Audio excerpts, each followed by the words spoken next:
Hey guys, welcome back to Big Lou TV. So as you can see by the board then today, there's something I do every year with the betting odds. So I like to compare what the betting odds are at the end of March when virtually everyone has selected their song. I think this chart was about 30th of March, I believe. And then I've looked today, which is Eurovision final day today.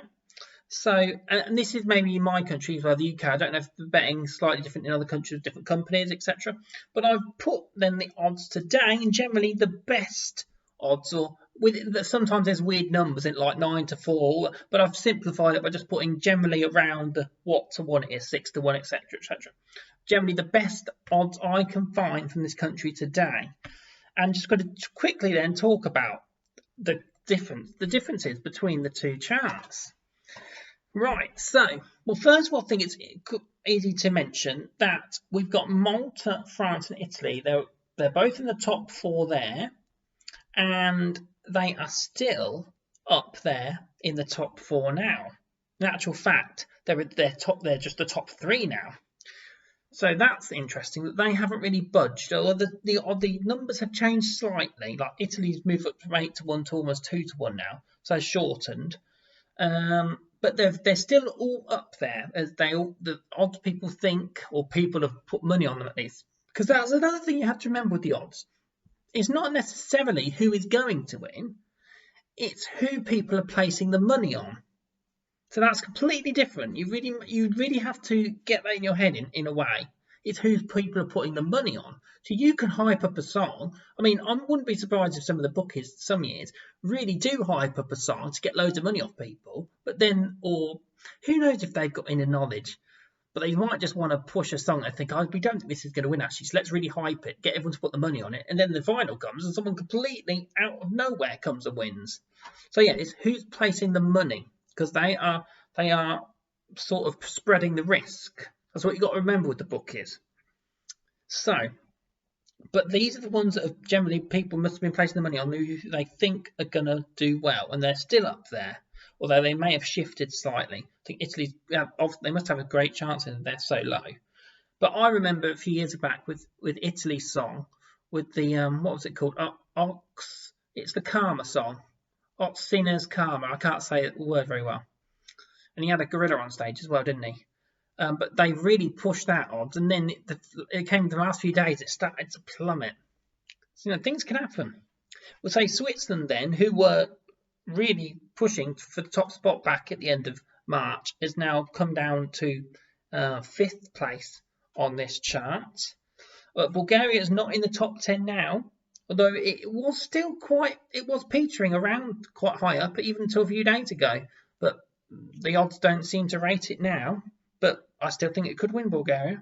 It's very different. It's not my sort of song, but it's just the vibe I get from it. Sweden's nowhere to be seen now from where it was in March. I think that was to do with maybe a lot of people bet on Sweden before they actually choose their winner, because the Melody Festival is such a strong national final. Generally, it's always a strong song that is chosen. And again, this year's song is strong too, but I just don't think it stands out enough, and that's what is now plummeted. It probably has a lot of early expectations, Sweden, because maybe a lot of people put bets on it because they think it's fairly safe to bet on them so early on, because before even they choose a song. I think that's why maybe they were so high in March. And generally, most years I look at the odds, they're always high in March, even before they're chosen. That could be why. So Lithuania is still in there, although the odds are totally much lower. That's 75 to 1 I found today. Back in March, 16 to 1. We haven't got Cyprus or Norway now in the top 10 at all. They were around there this time in the year, in March, but not now. We've got Iceland, who very similar position, around 6th or 7th in the odd. They've stayed there since March. Well, if you compare March to May, because I know there's fluctuations in between, but finals day March, they've stayed around the same. So that's interesting. We have got some new entries though. San Marino is now, they have put them in the top 10 today, but the odds are still so low. I think you'd only want to put probably an each way bet on these, wouldn't you, today? You could do quite well then maybe if they were to reach like top 4, etc. maybe. And we've got Ukraine's got to be the biggest jumper. Now, I did quite look at the odds, and Ukraine were very low down back in March. I think it was like 60 to 1. It was very low from the ones I saw anyway. And now look, they're fourth. Could they make a spectacular rise and win it? Because, you know, they did the other year, and you can't rule out Ukraine. They have a lot of voters, and they always seem to send something really unique. And again, it is very unique. So that's probably why they've gone skyrocketed up in the odds.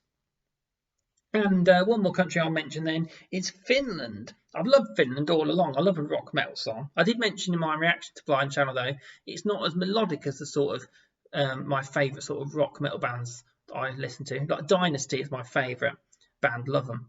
But it is still so gritty, and I could see, like, choose it Finland, choose it, and they did.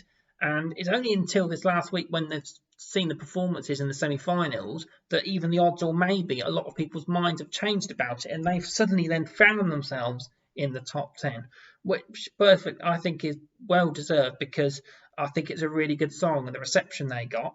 I'd expect it to get a higher televote though than jury, so I don't know then if the jury votes will be high enough for them to propel them towards the top. I don't know. But it's just interesting, isn't it, to see the difference in the odds from March to May. I always do it every year. I think it's good to compare. People look for patterns, don't they? I don't really necessarily look for patterns. I just like to have some perspective and ground yourself a little bit, because some people get carried away when it's early on. That, oh, well, this country's clearly going to win then, and they might throw money on it. But by the time it gets to May, things totally change. Well, I know that this year, actually, the top three is kind of similar, but you've still got some other countries made late rushes. So, yeah, I just think it's really interesting to see how things change, people's opinions, and obviously how rehearsals can make all the difference. It's not just the song, is it? How is it performed live? So, yeah, I just want to show the difference there. Now, I'm not telling anyone to put any bets on, by the way, as such. You know, don't hold me responsible if you put a bet on and then they totally lose or they fail miserably. I mean, I do have some bets on a few of the countries, but I'm always quite unlucky with betting. I think to myself anyway. But it's just interesting, isn't it, to see what they think and how it's changed over the months. Yeah. So, guys, tell me what you think. Have you actually placed any bets? You know, let me know. And is there a country that isn't in either top 10 that you think actually is going to surprise everyone tonight that we've not even mentioned in this video? Yes, it wouldn't surprise me. There's always surprise in Eurovision. It's one of the most unpredictable things out there. And it's so subjective, isn't it? You really can't call it. Right. So let me know what you think. And I hope you have a good, enjoyable watching side of the final. So it should be good fun. Right. See you later, people. Bye.